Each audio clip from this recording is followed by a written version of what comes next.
கர்த்தருடைய நாமம் மகிமைப்படுவதாக. நான் உங்கள் சகோதரி மேசி தவராஜ். கர்த்தர் இன்றைக்கு நமக்கு தருகிற வசனம் நீதிமொழிகள் 16:3. உன் செய்கைகளை கர்த்தருக்கு ஒப்புவி, அப்பொழுது உன் யோசனைகள் உறுதிப்படும். ஆமாங்க, நம்முடைய ஒவ்வொரு செய்கைகளையும் கர்த்தருக்கு ஒப்புவிக்கிற போது நம்முடைய யோசனைகள் உறுதிப்படும். நம்ம என்ன செய்யணும், இந்த காரியம் நடக்குமா, இந்த காரியத்தை என்ன செய்யணும், எப்படி முடிக்கணும்னு சொல்லி கர்த்தர் நம்மளுக்கு ஞானத்தையும் விவேகத்தையும் தந்து அதை செய்து முடிப்பாருங்க. 1 சாமுவேல் 30:3 நம்ம பார்க்குற போது தாவீதும் அந்த மனுஷர்களும் பட்டணத்திற்கு வந்தபோது அது அக்கினியால் சுட்டரிக்கப்பட்டது மட்டும் இல்லாமல் உங்கள் மனைவி, உங்கள் குமாரர் குமார்த்தி எல்லாத்தையும் கொள்ளையிட்டு கொண்டு போயிட்டாங்க. அப்போ தாவீதும் அவனோடு இருந்த ஜனங்களும் பலனில்லாமல் போக மட்டும் சத்தமிட்டு அழுதாங்க. சகல ஜனங்களும் தன்னுடைய குமாரர் குமார்த்திகள் நிமித்தம் தாவீது மேலே கல்லெறியணும்னு சொல்லி பேசிக்கொண்டாங்க.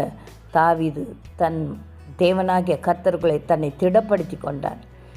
தாவீது கர்த்தரை நோக்கி, நான் இந்த தண்டை பின்தொடர வேண்டுமா அப்படின்னு சொல்லி ஒரு கொஸ்டின் கேட்கச்சில கர்த்தர் அதற்கு பதிலளிக்கிறார்.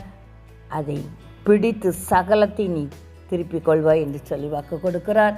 அதே போல் 19 நாம் வாசிக்கிறப்போ தாவீது சகலத்தையும் திருப்பிக் கொண்டான் என்று சொல்லப்பட்டு இருக்கிறது. ஆமாங்க, நம்ம என்னென்ன காரியத்துக்காக குழம்பி கொண்டு இருக்கிறோமா, ஒவ்வொரு யோசனைகளையும் ஒவ்வொரு செய்கைகளையும் கர்த்தரிடத்தில் ஒப்பு கொடுப்போம். அவர் நம்மளுக்கு காரியங்களை வாய்க்க செய்வார்.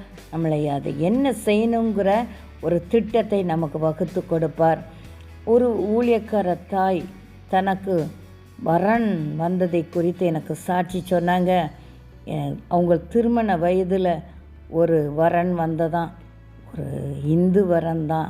அவங்களுக்கு அது கொஞ்சம் பிடிக்கலை. ஏன்னா அவங்க ஊழியம் செய்கிறவங்க ஒரு ஹிந்து மணமகனை எப்படி ஏற்றுக்கொள்வாங்க, அப்படி கவலைப்பட்டு கொண்டு இருக்க வேளையில் கர்த்தரிடத்தில் விசாரிக்க சில கர்த்தர் சொன்ன வார்த்தை, நான் அவனை நேசிக்கிறேன், அவனை ஆசீர்வதிப்பேன், அவனை மாற்றுவேன். இதுதான் ஆண்டவர் சொன்ன வார்த்தை. அதே போல் அந்த தகப்பனை நேசித்தது மட்டும் இல்லாமல் தேவன் அவங்கள மாற்றினார், ஆசீர்வதித்தார். அந்த சாட்சியை அந்த ஊழியக்கார தாய் என்னோடு பகிர்ந்து கொண்டாங்க.